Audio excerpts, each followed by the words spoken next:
এই যে ধান ক্ষেতের মধ্যে দিয়ে যাচ্ছে হচ্ছে খিচুড়ি আনতে। দেখুন ধানগুলো কি সুন্দর হয়েছে, তাই না? শীষগুলো দেখে মনটা ভরে যাচ্ছে, কি সুন্দর হয়েছে। আজ কি দেখি, ভাত না খিচুড়ি? একদিন পর ঘুম ভাঙেন।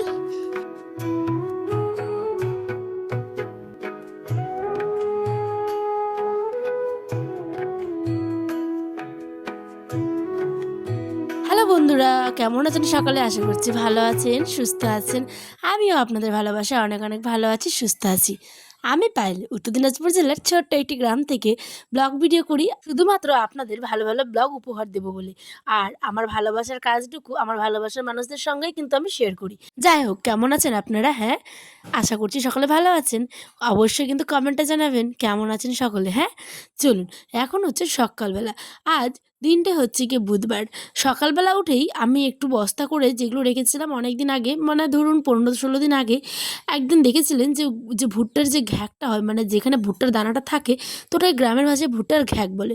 তো ওইগুলো না নষ্ট হয়ে যাচ্ছিলো, তো ওইগুলো শুকিয়ে টুকিয়ে ভালো করে রোদ্রে দিয়ে রাখলে কিন্তু তারা, বিশেষ করে চুলায় রান্না করে, তারা কিন্তু একদম নিশ্চিন্ত থাকতে পারে ভালো মতো, একদম সুন্দর করে এগুলো জ্বলে। তো এগুলোকে যেহেতু ঘ্যাক বলি, তো সেই কারণে আজ রান্না করবো হচ্ছে চুলোতে সকালবেলা উঠেই। সেই কারণে চুলোটাতে দিয়ে দিলাম হচ্ছে গিয়ে মানে ছান, আর এদিকে শুকনো যেগুলো লকড়ি মানে কাঠি যেগুলো ছিল সেগুলোকে দিচ্ছি হচ্ছে গিয়ে একটু রোদ্রেখানে। কারণ গরম হলে দেখবেন জ্বালানিগুলো বেশ কিন্তু সহজে জ্বলে, তাই না? তার আগে দেখুন কতগুলো কাপড়ের দিকে ধুয়ে নিচ্ছি, সেগুলো আর আপনাদের সাথে শেয়ারও করা হয়ে ওঠেনি। জানেন, এইখানে আমার ছোট্ট সোনার যে ব্ল্যাঙ্কেটটা, মানে আয়নের, যখন আয়ন হয়েছিল একদম প্রথম ঠান্ডায়, এইটা ওকে কিনে দিয়েছিল হচ্ছে গিয়ে ওর নানি। তো ওই জন্যই এটা একটু ভালো করে, মানে এর প্রতি একটু বেশি মায়া আর কি। তো জায়গাটা একটু ভালো করে গুছিয়ে টুছিয়ে রেখেছিলাম। তারপরে দেখি এখন হালকা হালকা রাত করে শীত করছে, তো সেই কারণে এটাকে বের করেছি। এখন যাচ্ছি হচ্ছে জ্বালানি ঘরে, দেখুন কি আনি। Good morning everyone, welcome back to my new blog. দেখুন এখন এসেছি হচ্ছে আমাদের এই যে দেখছেন জ্বালানি ঘর, পিছন দিকে জ্বালানি ঘর। তো আজকে আমি সকালবেলা রান্না করলাম, দেখতেই পেলেন। সকালবেলা ঘুম থেকে উঠেছি, উঠেই ভাবছি যে কী রান্না করব। গতকালকে যেহেতু মাছ নিয়ে এসেছিলো, তো মাছের তরকারিটা একটু ছিল, সাথে করেছিলাম কোয়াশ আর ডাল দিয়ে একটা মাখা করে সবজি, আর করেছি হচ্ছে কি আলু সেদ্ধ আর শাক ভাজা। আয়ান ওর আব্বা এখনও ঘুমিয়ে। আমি তো মাকাইয়ের যে ঘ্যাকগুলো হয়, তো সেই ঘ্যাকগুলোকেই করলাম, একটু শুকোতে দিলাম, যেহেতু আজকে উনুনে রান্না করবো, ফার্স্ট টাইম আজকে উনুনটা ধরাবো। আর কি রান্না করি সেটা অবশ্যই শেষের দিকে আপনাদের সাথে শেয়ার করছি। তো এখন এই যে বাড়ির পিছন দিকে দেখছি একটা সুপুরি গাছ, এই সুপুরি গাছটা কিন্তু আমার মারা দিয়েছিল। আমার বাড়ির ওখানে, আমার ঘরের জানলা থেকে যেটা দেখতে পান, সেটা হচ্ছে ওই আমাদের বাড়ি থেকে দিয়েছিল, আর এইটাও। তো যাই হোক, এই যে আমি এখন লেবু গাছের পিছন দিকে এসছি, এই যে জ্বালানি ঘরে ঢুকবো বলে। তো এখানে একটা বিড়াল ছানা, আপনাদের গত মানে দিনের ব্লগে দেখেছিলাম যে একটা বিড়াল ছানা এখানটায় আছে। এখন আছে কিনা আমি জানি না, কিন্তু চলুন দেখা যাক। আর এই যে জ্বালানি পুরো ভর্তি, এগুলো তো না খুব ভয় লাগে আমার, সাপ টাপের। দেখুন, আমি তেমন ব্লগ করতেই পছন্দ করি। সত্যি কথা বলতে, এই গ্রামের বাড়িতে জ্বালান করা থাকবে না তা কখনো হয়? আমরা তো আর শহরে বা টাউনে থাকি না যে আমাদের এই সমস্ত কিছু থাকবে না। প্লিজ প্লিজ আপনারা যারা যারা ভিডিওটা দেখছেন, হয়তো অনেক খারাপ কিছু মনে করতে পারেন, কিন্তু বিশ্বাস করুন, গ্রামের বাড়ি মাঠ, কল, চাতাল, জ্বালান ঘোড়া, গলা ঘোড়া, বস্তা ভর্তি ধান, মকই ভর্তি পেরে, এই সমস্ত কিছু নিয়েই কিন্তু একটা মুরগি, গরু, ছাগল, এই সমস্ত কিছু নিয়ে কিন্তু একটা সৌন্দর্য, একটা পুকুর, মানে এই সমস্ত কিছু গ্রামের পরিবেশ যাকে বলে। তো জ্বালান ঘোড়া দেখে অনেকে হয়তো অনেক কিছু মনে করবেন, কিন্তু আমি যেখানে থাকি, আমি সেখান থেকে মানে ভিডিও করতে পছন্দ করি, জানেন। তাই আমি সম্পূর্ণটা সেটুকু শেয়ার করি। আজ সারাদিন এতটাই পরিমাণে ব্যস্ত যে আমি এডিট করার সময় পাইনি। আজ হচ্ছে কি বৃহস্পতিবার, আপনারা বুধবারের ব্লগটা দেখতে পাবেন ঠিক সন্ধ্যে 6টায়। এখন বাজে 5টা, আমি সবেমাত্র এডিট করে এখন ভয়েস দিচ্ছি 5:30টার দিকে। 6টার দিকে আমার ভিডিও আপলোডের টাইম। আমি জানি না কতদূর কী করতে পারবো, কিন্তু আমি শেষ চেষ্টা অবধি আপলোড করার চেষ্টা করব। যদি না পারি তাহলে কিন্তু শনিবার আপনারা পাবেন। তো দেখা যাক কী হয়। তো এখন জ্বালানি ঘোড়া থেকে চলে আসলাম, এসে এখানটায় আমি জ্বালানিগুলোকে শুকোতে দিব। দেখেছেন কি বলবো বলুন তো, এই যে এত জনের আমাদের বাড়িতে কাপড় চোপড় সমস্ত কিছু মাথায় লাগে।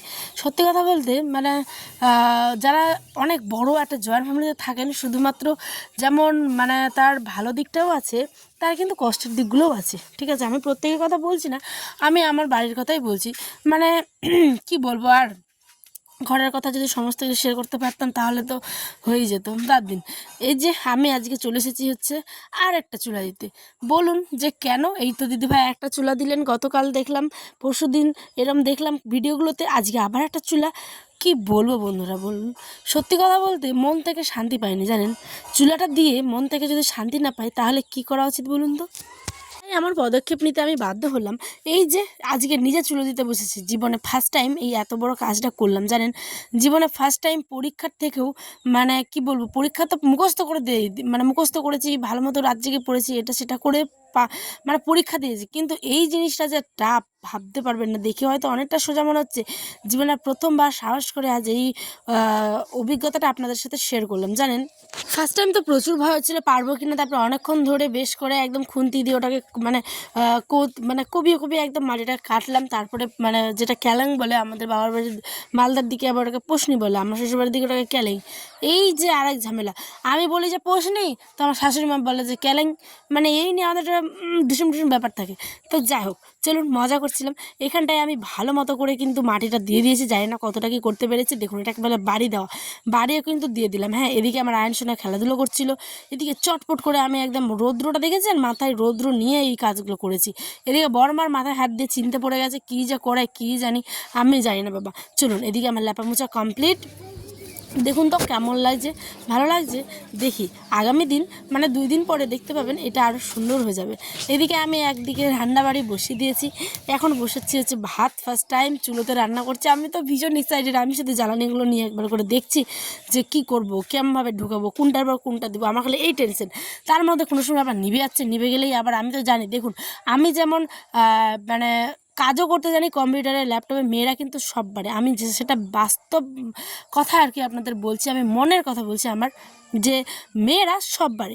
যেমন আমি রান্না করতে পারি চুলোতে, তেমন আমি কম্পিউটারে চালাতে পারি, তেমন আমি আবার আরটিএনএসের টিসিএসের কাজও করতে পারি, মানে যেগুলো আমার করার কথা আর কি, সেগুলো আমি মানে চেষ্টা করি, আমার 100% দিয়ে আমি সেগুলোকে শেখার চেষ্টা করি, করার চেষ্টা করি। আমি বাবার বাড়ির জীবনে, বিশ্বাস করুন জীবনে আমি চুলোর চয়ের দিকেও দেখিনি, কিন্তু ওই মেয়েটাই আজকে এখানটায় আমি রান্না করছি। আমি নিজে এটা দিয়েছি, আয়নের আব্বা কিচ্ছুতেই দিতে দেবে না। আমার ইন্ডাকশান আছে, গ্যাস আছে, তারপরেও আমি এটাকে ইচ্ছে করে দিয়েছি। আমি ভালোবাসি করতে রান্না, তাই।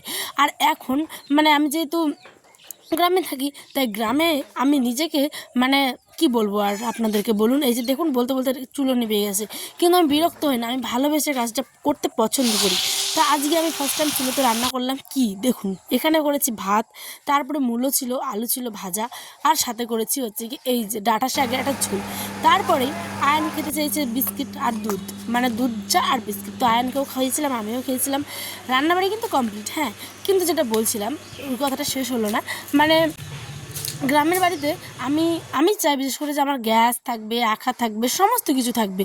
তারপরেও আমি মানে সম্পূর্ণটা গুছিয়ে একটা সুন্দর পরিবেশ তৈরি করতে চাই, কিন্তু নিজের বাড়ি না হলে সেটা কখনোই সম্ভব হচ্ছে না। আমি চুলো দিচ্ছি, তো আমার বাড়ির যে আরেক সদস্য কচি কাঁচা বা আর কেউ মানে ওখানে জল ফেলে দেয়, কিংবা কোনো কারণে হয়তো ভেঙে গেল পা পড়ে, কিন্তু কি করব বলুন।